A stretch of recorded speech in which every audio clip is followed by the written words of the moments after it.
Welcome to Not Sure This Matters with Suits, Fish, Mark on a Sunday. Back on a Sunday. Freezing our ass off grinding here for our listeners. That's what we're doing. I hate the cold. It's getting colder and colder. Although I love Sunday mornings here. Yeah. I actually do. That's the best. Even without the pre-pump, it still worked out okay. Well, because it's Sunday and you know it's supposed to be the day off, so there's no like pressure to get that workout in.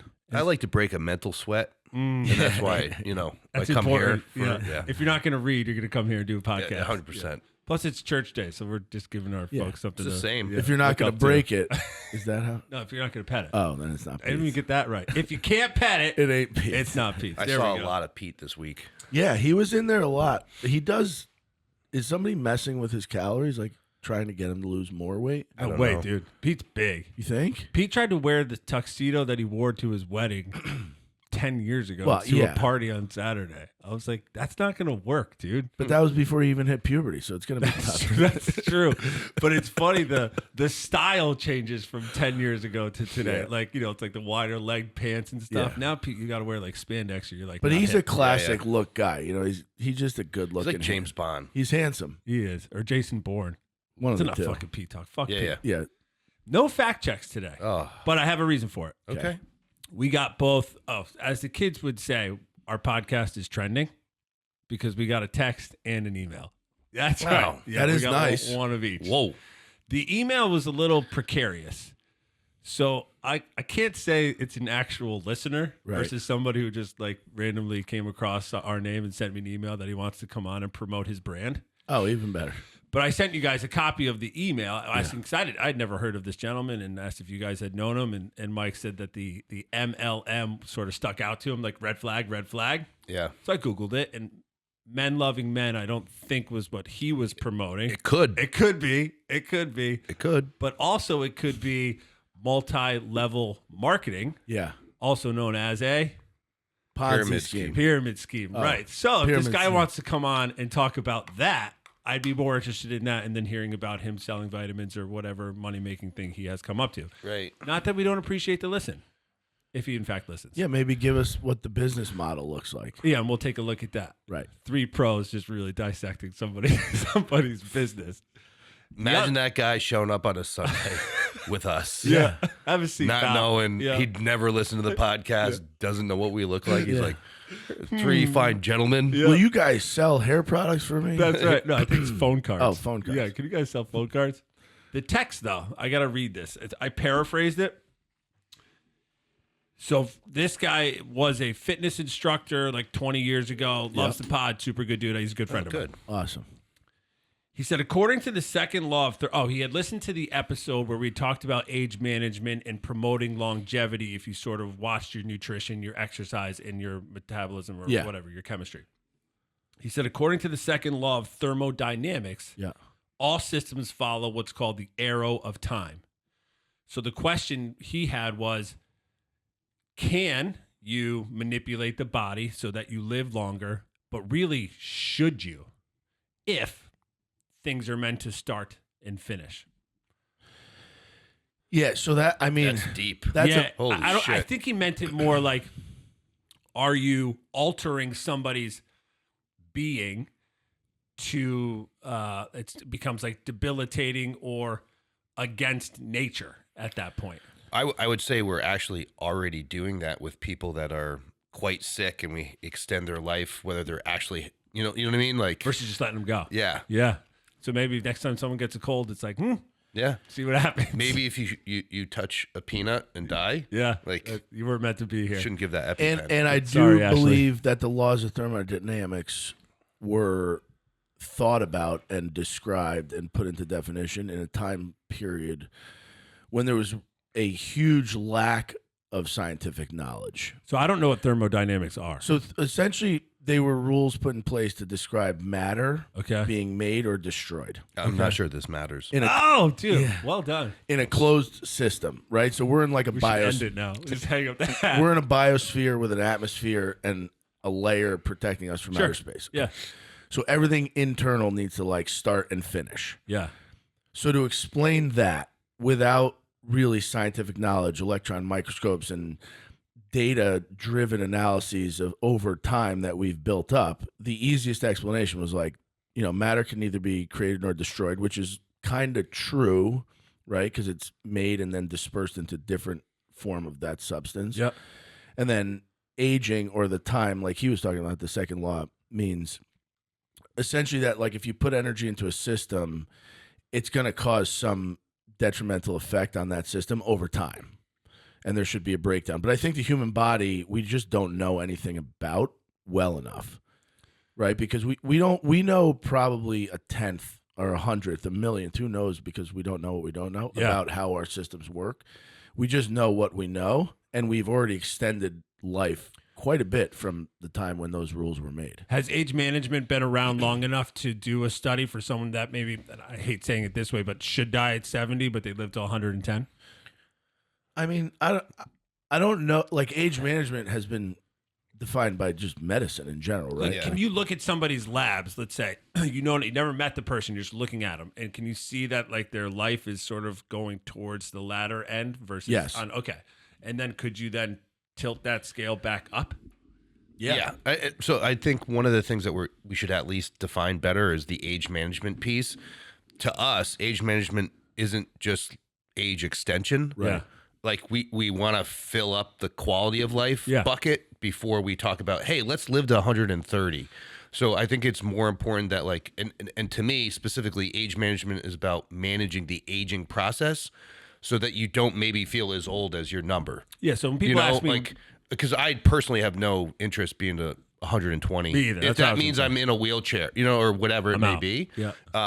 So, like, I think we just have to be a little bit better, like, deciphering between, like, what age management looks like outside of what we do. Yeah. So which is where the data is completely fucking skewed on life extension in the medical world as we know it in modern day. Because, like, we extend people's lives all the time in nursing care facilities, assisted living, and their life sucks.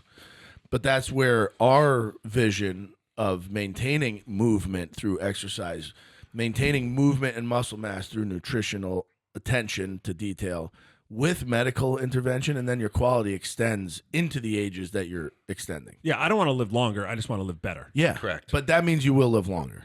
Okay, that's a good point. It gives you a better chance. Yeah. Right? Yeah. Just keep me out of the wheelchair.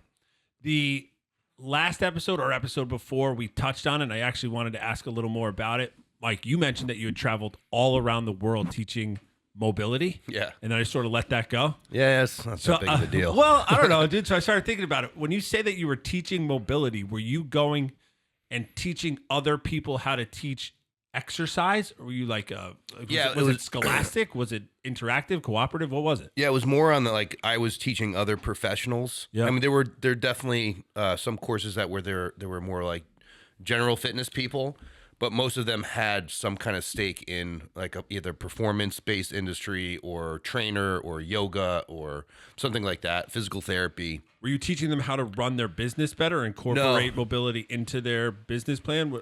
So if you zoom out, mobility is a pretty significant quality that the human body should have, especially as it pertains to, like, joint functioning and aging of that joint. Yep. So the course was really about, like, what are the limitations of, or what could be potential limitations of joint mobility? What are some of the reasons why they would not respond to great stimuli? And how do you actually train mobility for particular joints in various contexts, like whether it be a rehabilitation, performance-based, or general fitness? How did they find you? I actually took the guy who created the course structure is a chiropractor out of Canada. Okay. And I learned of him through another provider, and I had him down, and this is like 2013, and he did a course with us, and then I was the first American host of this course. Oh, shit. And then I got friendly with him, and then I started teaching and then designing other courses, and then I became an instructor. And I traveled it on his behalf, or the brand's behalf, more with, like, professional sports teams. So I worked with a ton of pro sports teams to help integrate their, like, sports medicine, their performance training. Are you still doing stuff like that? No, it kind of came to the crossroads, like, traveling a lot. It wasn't great for the brick and mortar business, and the brick and mortar was growing. And I just had to make a decision of, like, what am I going to do? Yeah. Plus, know? getting married and having kids would. Well, yeah, that change was some right things, around too. there. I had Yeah. kids, and then like most of my travel was Thursday to Sunday. God. You know, so like Yeah. I'm gone the best days of the week, not seeing my family. So it was just, and I had to call it quits. We're glad you're here, dude. Yeah, thank you. You mentioned that you trained with some professional sports teams. Yeah. And I'm not a big football guy, but my wife used to be a Cowboys fan because she's a Texas girl. But nevertheless, the TV was on, football was on. I was watching the game, and I'm looking at these linemen, and they're big human beings. Enormous. Enormous human beings, okay? But clearly they're good athletes. They have to be in good shape, right? But they don't appear to be in good shape because some of them got their belly sticking out underneath that tight jersey. Now, we've talked a lot about fat and health, body composition, and I look at an NFL lineman, and I'm like, that dude is fat. And now, let's not use the BMI. We know that's not a fair litmus or indicator of health, but are people of that size fat, and is it a bad thing? So I think I don't know their body fat percentages. I bet they're all around potentially 25-ish if they needed to be. The second thing is they are building a specific body type for a specific desire in their professional world. Meaning, if you're 6'6", lean 270 with, say, 13% body fat, That sounds sick. Dude. that's I'm in. pretty good. Yeah. That's pretty strong. Yeah, give me those numbers. But remember, if you want to build more momentum to overcome the opposing force across the line from you, if that muscle mass can carry at a little bit of a slower speed, more weight, you will have more momentum to build up more power. So I think in the time frame that they are actually playing football, are they at their healthiest? Maybe not. Okay. But they are at their highest performance because their speed and mass is going to create so much momentum and power that it's an advantage in that time frame. So the 270-pounder who could be 12%, because after they all retire, every lineman loses a ton of weight. Oh, okay. Because they have to really try hard to keep that fat on, right? So If they're training the same amount. right, so they build up that mass purely for their sport-specific desire. And Mike, can you explain how somebody do you have to be deliberate to put on that much excess fat if you are in fact that good of shape? Like, would you be just eating a shit ton of calories that are specifically fat and aren't carbs? And First of all, when you see like true high level professional athletes, you question if you're in the same species as them. Okay. Like they are very much different. Like when you see a 6'6", 310-pound guy who's faster than you, you're like, holy shit. Yeah, it's different. They are like genetically, like there is a matter of genetic selection to get to like, sorry, none of us are in the NBA. yeah. And a lot of that is because we're not tall enough. Okay, like if sure. we were all 7'2", we'd have an exponentially better chance of being in the NBA. or you'd be right? in the NBA. I also Right. shoot free throws underhand, so I'm not going to make it. Oh no, well, Just kidding. but No. but the I'm playing thing is fucking like horse right now, Doc. Stop looking at me like that. genetically they're already in a different class, and they've also been groomed for decades to get to where they are physically. So part of that, and Marco alluded to it, is like when you're talking about high level performance in anything, health is very much secondary to doing the thing. So, and if something aids in your performance and you sacrifice a little short-term health, I think a lot of those guys toggle between those questions. But those guys are working out a ton, right? Yeah. They are expending huge amounts of energy. Like if you go all the sit time. down with an NFL lineman and actually watch, like I've had dinner with a couple people that either played in the league or were in the league, and you watch them eat, it's insane. But if you're working out that much, as we've talked about, or maybe we're just different people because we're not of the same echelon, but we're building a stronger engine, right? And our Yeah. stronger engine is going to burn, our metabolism is going to work harder, and therefore our fat is going to burn off faster, in theory. Yeah. So if you're 6'6" and you weigh 330 pounds, isn't your engine burning like a mother hecker? Tons. And to keep up that weight, you would have to, God, I don't even know what you would try. Thousands Yeah, of calories. thousands of calories. But there's also something to be said of like, so what those guys do for work is like basically train or practice, or so like they are training way harder than the average person. They're practicing, like their job demands of them physically where Yeah. you can't really make an apples to apples comparison. But then second to that is them not doing anything. It's like a professional bodybuilder. Like a pro bodybuilder literally lifts as hard as he possibly can and then chills, sits, right? Yeah. and then does nothing. He parks closer to the grocery store. He takes the escalator. Oh, to not expend energy. Yeah, because that's where the healing process occurs.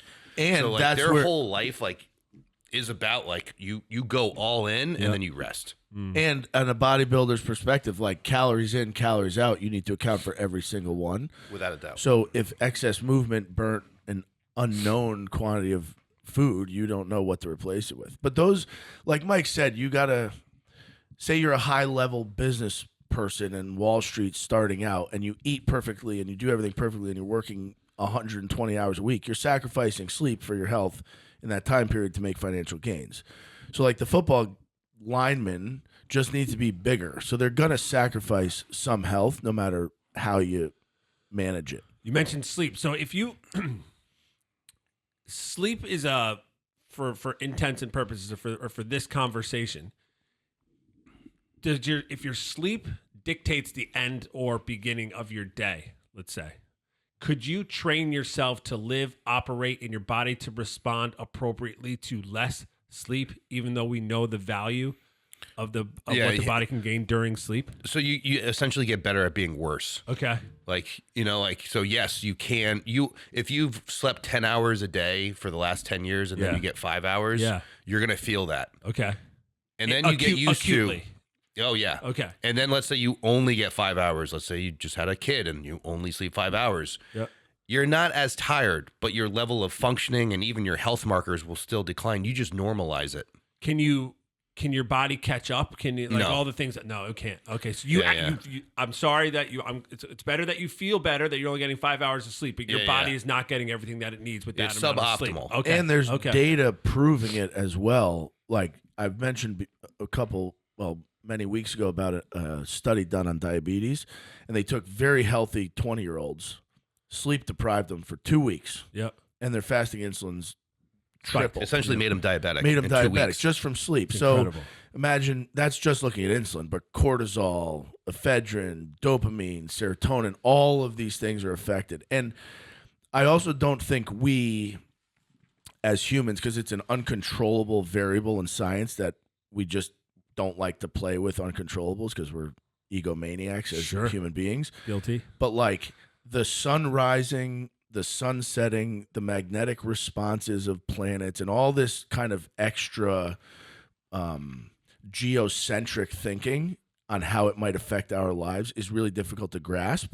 But like the sun rising and setting changes your routine. Yeah. Like no matter what you do. And that's why people in parts of the world that like it's dark all the time or it's light all the time fucking kill themselves a lot more. Yeah. And that's not just by accident. So if the sun rising and sun setting or going to sleep sort of indicates the beginning and end of your day, I was looking at my MyFitnessPal the other day, and I was like, I was short on protein, and I was like, I wonder, can I pick up where I left off the following day? Like if my grams of protein is 220 a day, but I only hit 180 on Monday, should I hit whatever the math is, 260 on Tuesday?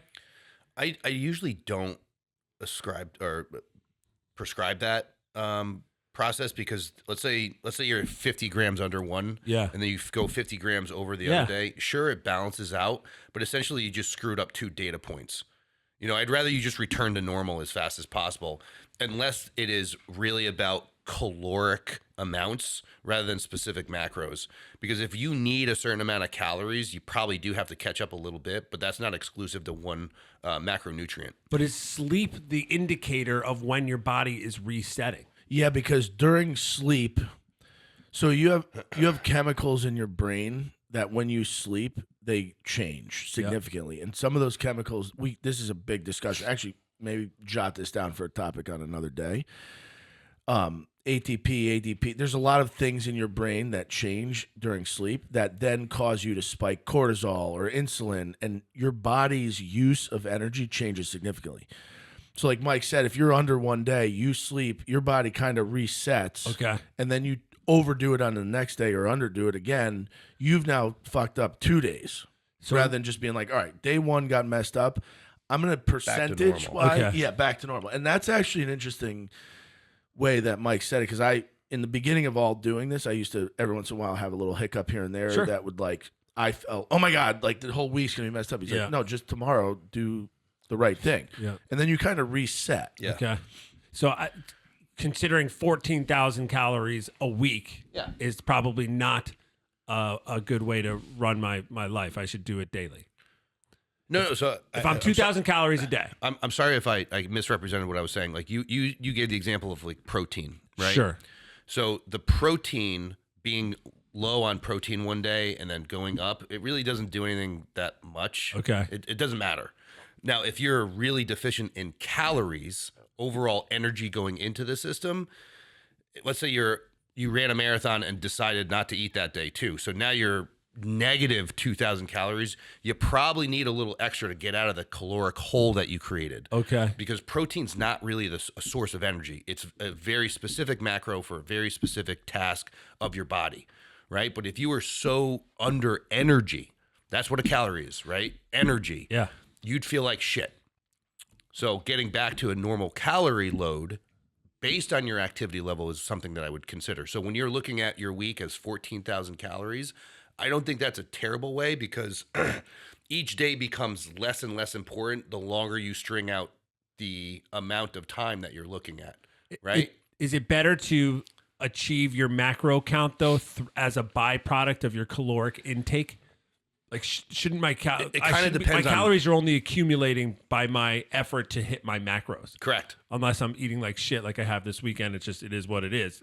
Well, 100%. It's just like I want to get away from like a calorie is a calorie. Okay. Because different calories do different things.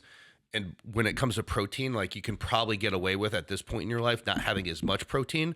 It's just not going to be sustainable for the net result that you're looking for. But if you're constantly low on carbohydrates, you will feel that.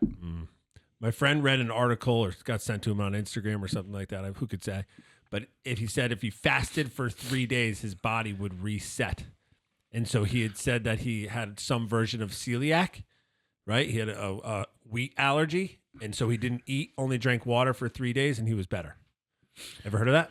Yeah. Yeah, and I think we need to dedicate an entire half of an episode to the fasting thing, because it is such a complicated. I love this. All right, but let me tell you. Fine, Yeah. let me jot that down. Okay, Yep. but a friend of mine, ours, that I introduced you to, came up to me and was like, "Oh, Fish thinks I need to fast for 72 hours." And I looked at him, I was like, "That doesn't sound right, dude." And he's like, "No, look at his Instagram post." So he showed me some.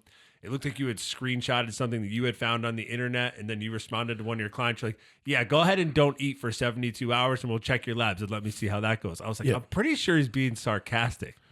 Yeah, so the person I always argue with on the fasting likes to poke my button on fasting. Okay.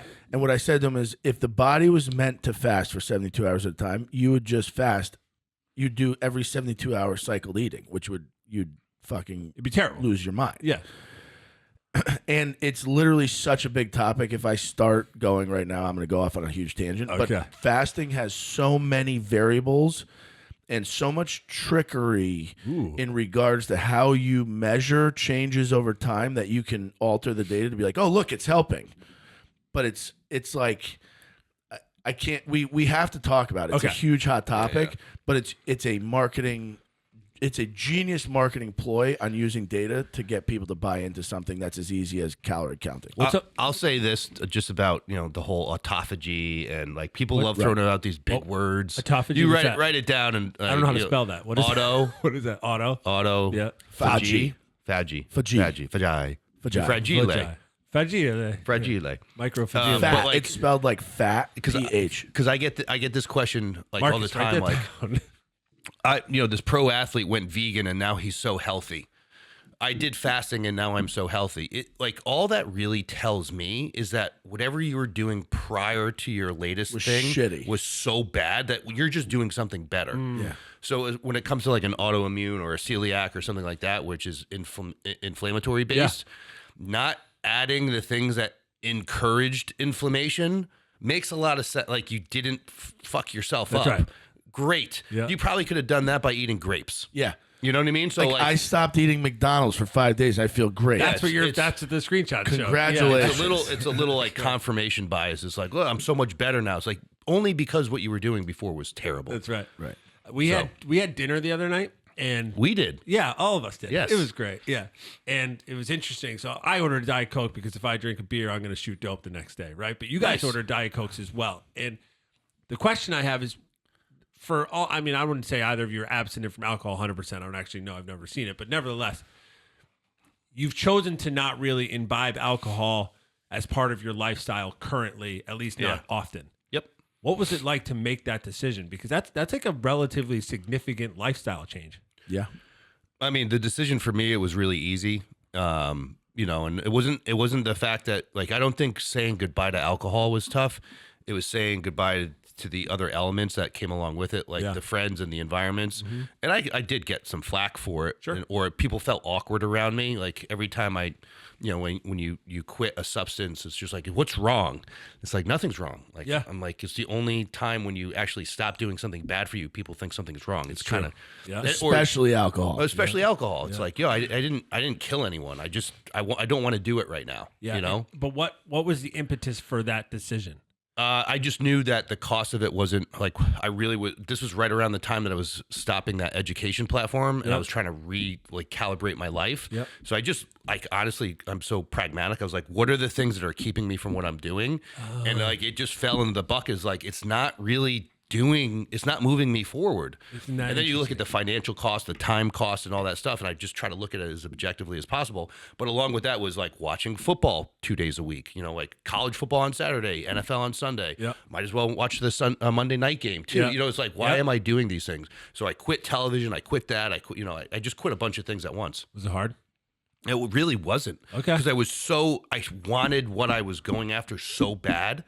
Like it's the whole identity thing. I wanted to be the person that had a better business, had a better family life, be a better husband, be a better dad, like all that stuff. And it just was so simple to me to make. Like it was a balance sheet. It's like, all right, we'll get rid of these costs.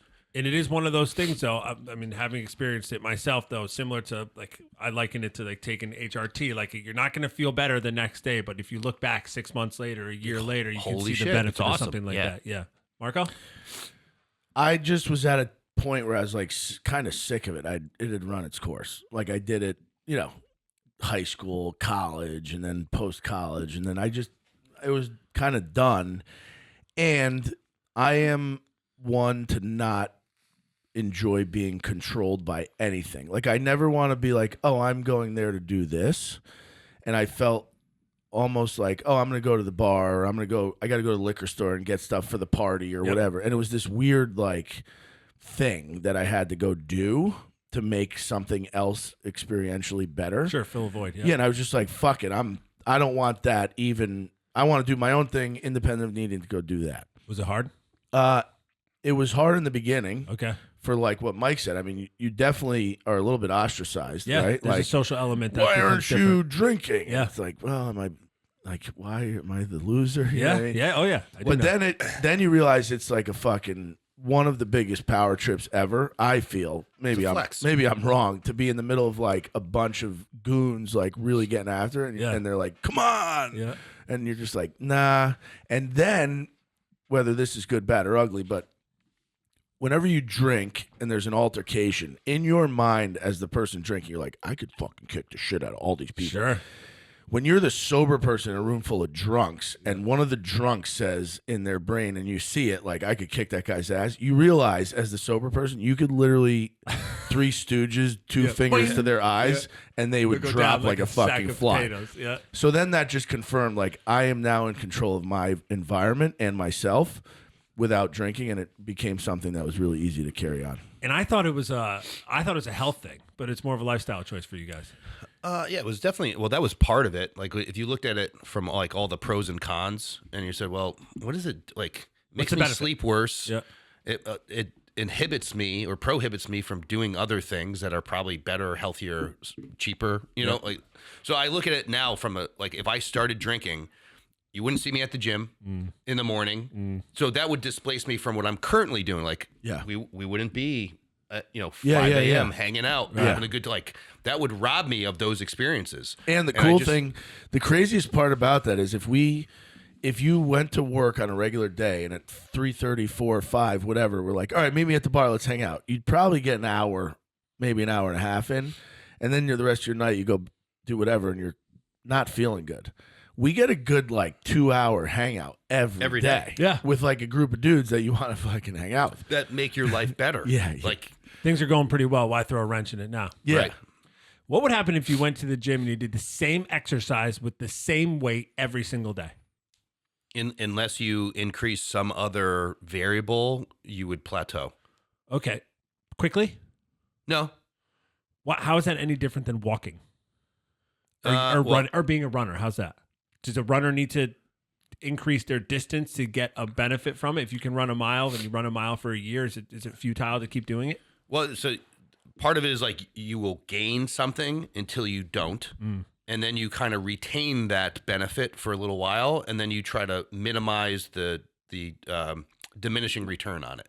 So walking, as soon as someone can't walk, their quality of life changes drastically. Sure. So you want to kind of push that off as far as you can. And because you can't really scale it, load it, change it, you just don't want to not be able to do it.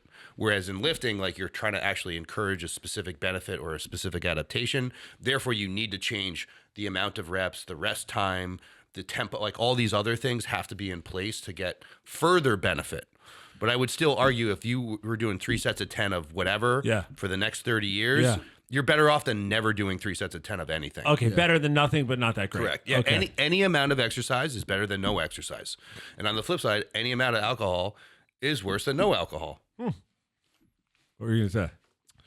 No, I think you see it a lot in the world of blue collar labor, where somebody says, "Well, I work all day," but their body really doesn't change, and they don't get stronger or they don't get healthier because they're really not changing that routine, and they're not seeing variability in that routine. Or many commercial gym models, go to no, not to name names, a commercial big box gym. Sure. That guy who's been there 10 years with no plan probably looks the same. Or even places that offer just HIIT, Yeah. right? Oh, yeah. So we do only group classes. Great. People are moving. So for the first 3 to 6 months, spectacular changes.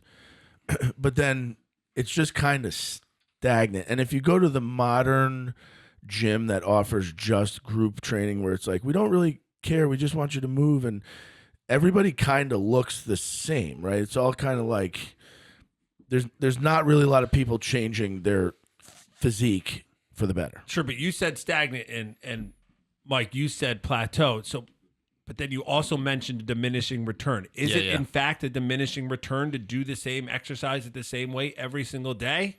Because you said something's better than nothing. Correct. But at what point does it become a diminishing return? I mean, that's specific to the individual, Or but is it goal based? But let's say the diminishing return is yes, you're working your heart, but you're getting tendonitis in your elbow because you're doing the same thing the same way all the time. So there's going to be there's going to be different costs associated with that. Yep. I can't extrapolate on what timeline those things are, but doing the thing is better than not doing the thing as it pertains to general health and well-being. So even that person who's done their first 6 months at a group fitness situation, they lost 10 pounds. Yeah. They might never lose another 10 pounds, but hopefully they don't gain the 10 pounds back. Fair enough. You know what I mean? Yep. So, There's a lot of haters out there. yeah. How do you guys respond to people that don't subscribe to your philosophies on exercise, nutrition, or health? I say, God bless. You can do whatever you want. I don't care. We said this from the get-go. Not everyone was going to be keen on what we're doing or what we're trying to do. And I'm not trying to convince you otherwise. Yeah. This is what we want to do. This is how we think is going to provide value. Just as objective business owners, our whole goal was to provide a value that was pretty much non-existent in the Underserved. marketplace. Yeah. Right. So we're not trying to convince everyone that this is what they should do or what they should put their money and time and resources into. But those who want it didn't have an option before we offered this type of stuff. Fish? Yeah, there's a million ways to approach it. So if they potentially think their version's better, that's good, or worse is ours. It's hard to say. But I also think, we just show the results, right? I mean, we have a group of humans in a community that everybody's pretty strong, everybody's pretty healthy, and everybody's getting better. And the people that want it, like Mike said, can get it. And if not, that's up to them. You know, like not everyone's built to play golf. Not everyone's built to lift weights. Not everyone's built to be healthy. And I do believe that on a deeper philosophic level, like this whole everybody has a right to health, you know, and hate me if you want to hate me for saying this, but that's kind of bullshit to me. Not everybody has the right to health because you don't have a right to anything that you put no effort into. Right now, I am not talking outliers. There are people with unfortunate situations. I lived with one my whole life, right? Like I had a family member with severe cerebral palsy. That's not his fault. Fine. But if you're a fucking slouch and you're sitting on, like Frank from our last episode, Mike was talking Poor about Frank gets beat up a lot on this. sitting on the couch and you're putting zero effort into your health, you don't really deserve health. So somebody like that doesn't need to have what we're doing. But truly, haters on our programming and our thoughts on health, it's up to them. And that's an opinion on anything. It's like you like a BMW, you like an Audi, or you like a Ford. I mean, it's kind of choice. So if somebody asks you to convince them to either come to your gym or come to your clinic, do you just say it's probably not the right fit? Yeah, I mean, yeah, that's usually the first indicator that, like, if you need convincing to value your health the way that we're trying to convey the message, I mean, I'll do my best to like talk to you and discuss like what you do value, because some people are uneducated or unaware of their habits. Yeah. Like, that's a reality too. We've talked about that a lot. So I mean, I had a very wealthy individual recently essentially say, like, convince me I should spend my money here. oh, And geez. he was shocked because my next statement was like, Don't. enjoy your day. Yeah. Right. And he was like, what do you mean? And I was like, well, we're never going to we're done. Like, I'm not here to convince you that I can give you better health care. Mike should not be here to convince you that he can give you better health care. Like, no, I don't need to convince you of anything. You need to convince yourself that this is what you want and this should be a priority in your life. Weather's changing. It's getting colder. People tend to get colds, flus, all that stuff this time of year. You're around a lot of people socializing and all that. Kids, Fucking kids, dude. I mean, kids are great, but No, man, they're the they could be best. brutal. What are some things that people can pay attention to either when they're exercising, eating, or health-wise to like keep themselves healthier during the holidays? I think you see a lot of disruption in normal routine. Like most studies show that like between Thanksgiving and New Year's, people will go to the gym less. They'll eat different foods. They'll sleep less.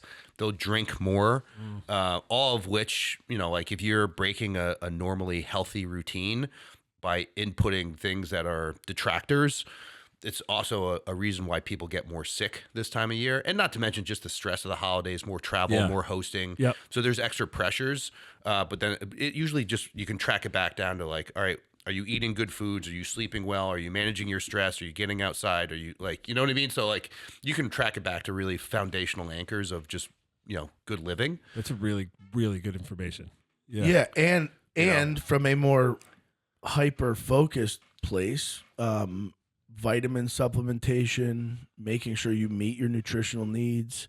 Like if you are doing the things Mike just said and you're not supplying yourself with the right amount of energy through calories and you are traveling more and you're not sleeping, you're going to be even in more of a deficit. It's like driving a car with flat tires and no gas, right? Like you're probably going to break more stuff than if you just had a little bit less gas or a slightly flat tire. People do, I guess I'm going to speak generally, but people drink more and eat more during this time of year. Yeah. Right? Is that something that you can reset? I mean, do you tell people to either take time off or pay less attention to it so they don't stress themselves out and saying, oh man, I really didn't catch my macros.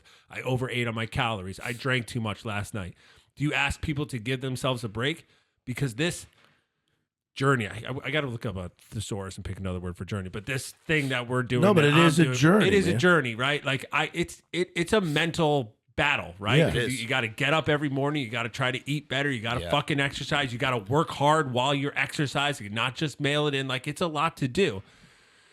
So the mental part is huge, and both of you mentioned stress. Stress on your body can play a huge part. Do you tell your clients and your people that you're working out with to like, hey man, like don't put too much pressure on yourself that it's gonna push you out of wanting to come back and like hit it hard after the Christmas is over? Without a doubt. I mean, I talked to a couple of people the other day, knowing that they have to travel a good distance for the holidays coming up. And I said, listen, like this should be additive. Yeah. Like I don't want you, like if you can't get your 3 days in or 4 days in, like go for a walk. Just do something for yourself. Like make sure that you're not just pouring out of your own cup all the freaking time. Yeah. And that could be different based on, everyone's current situation. But the big part is like, let's just minimize the downside of this particular season right now. And has different strategies or tactics for each person. And you've kind of, if you did put in the effort for the rest of the year or the other times when there weren't situations like this, you've built up a tolerance to handle that, right? So like all the effort you've put in, have a week or two where you're a little bit lax and a little bit enjoying yourself, as long as on the back end, you get back into it and you recover. The other thing, I don't want people to think that like, I or Marco, like we operate in a vacuum and we're sterile or immune to all this. It's like you should have your expectations of the holiday season should be met.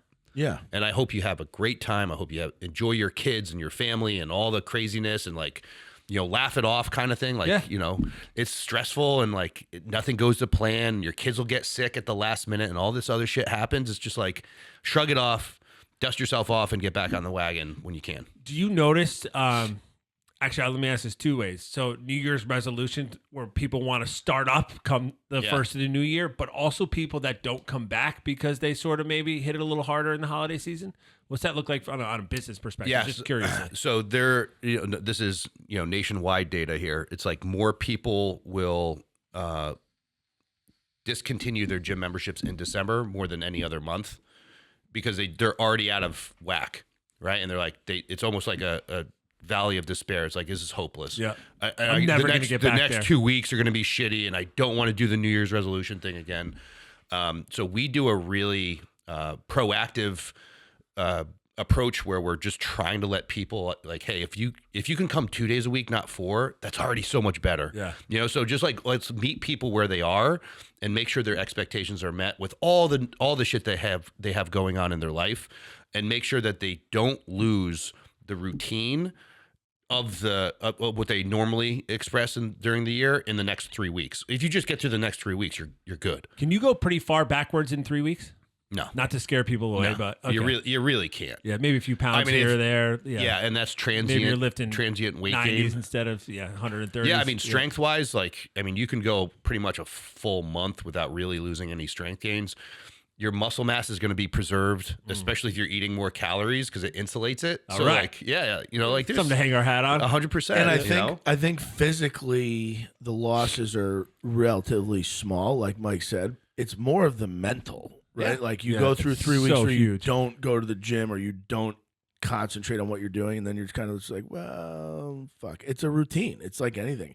And 3 weeks is kind of one of those studied time frames where if you do something for 21 days-ish, it becomes a habit. Yeah.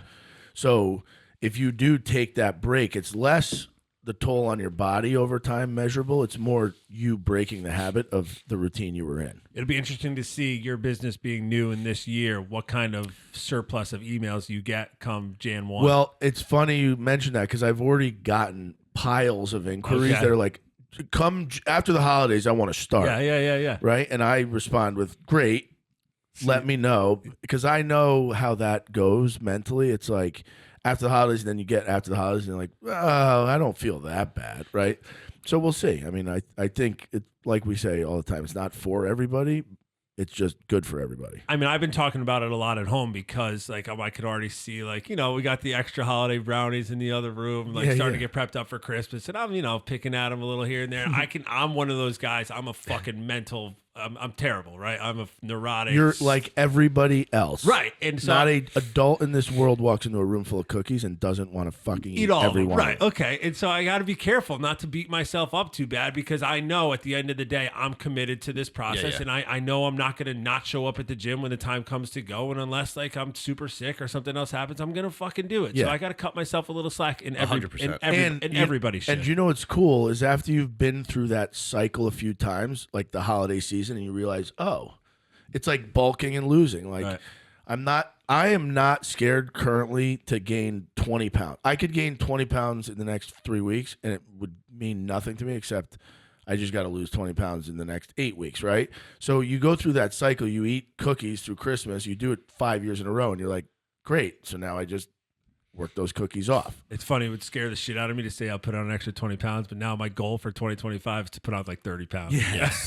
It's the best. It's awesome. So next week's going to be the Christmas episode. I don't actually know what that means or entails, but I gotta figure something out. Yeah. But I was Sweaters? listening. Should we Yeah, wear we should Christmas definitely wear sweaters. No, yeah. without a doubt. And we need a little fucking treat. Can we get some pizzazz in here? Dude, I have so many extra Christmas decorations. All right. I You can do? light this place up. Oh yeah. Let's light this place up. I have like an extra garage of stuff. Did you I tell them didn't about the house put we up. saw last night? Where'd you see a Oh, house? fuck. On Upper State Street. in Give North some Haven. context No, here, no. folks. So How our about- neighborhood, Marco and I live in the same neighborhood, and a few other guys, Sarge and if you can't pet it, have tried and Yeah. partaken in a Christmas lighting competition.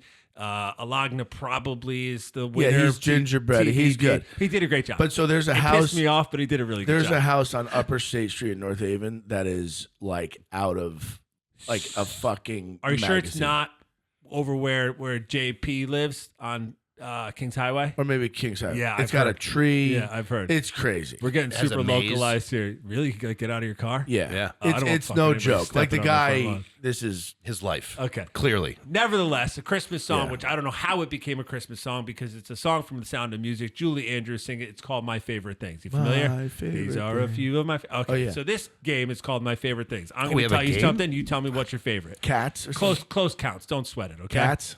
I don't have cats on here. Oh. Do you have a favorite cat? Well, I have my own favorite cat in my Carl. house. Right. Okay. Yeah, I didn't put that. Carl's my favorite. Favorite smell. Cotton. Cotton. Like fresh. I don't. Oh, it's like if you buy a car scent, do you get fresh linen? Yeah. Really? Yeah, I would say new car smell. Football team. Ugh, the Bears. Jets. The Bears. The Bears. Hate Terrible. Favorite exercise. bench press. Got some. I love it. I do love like squats. Really? Yeah. Favorite soda. Diet fucking Coke all day. Boy, ain't that I the love truth. all of them. McDonald's, Wendy's, Burger King in that row. Oh, the draft. Then canned and then bottled. I refuse. So, folks, Glass bottle? Marco shows Glass- up Oh, to yeah, work. glass Glass bottle's bottle's up there. different. Yeah, yeah. So they sell like the Mexican sodas or like the sugar's different. Yeah. Right? So you can buy the case at Cane BJ's. sugar. It's real sugar. It is real sugar. Folks, Fish will show up to work as I'm leaving the gym and he'll have a plastic bag that'll have like 5 pounds of either Skittles, Swedish Fish, and like a 12-pack of Diet Coke every single day. He's a doctor. He's a doctor for a health doctor. Favorite condiment. Mayonnaise. A1 steak sauce. Favorite TV show as a kid. Full House. Ooh, you DJ Tanner guy? No. What was Stephanie's friend? Gia. She was a smoke show. Look it up. Worth it. Really? Totally worth it. Yeah. I was really, really into Kimmy. no, Gibbler. nope, the mom. Or Oh, the- Becky. Yeah. Lori Laughlin. I mean, who the Oh fuck? yeah, she was a 10. She was a all 10. day. I was like, Yeah. I would dream. Wake about up, her San Francisco. babysitting me. Yeah, that'd be great. I mean, Transformers. Okay. God, the cartoons. That Oh we wait, grew are we up on. talking like teens or little kids? That's what I said. Don't sweat it. Your answer was Because great. Mr. Science, I really liked.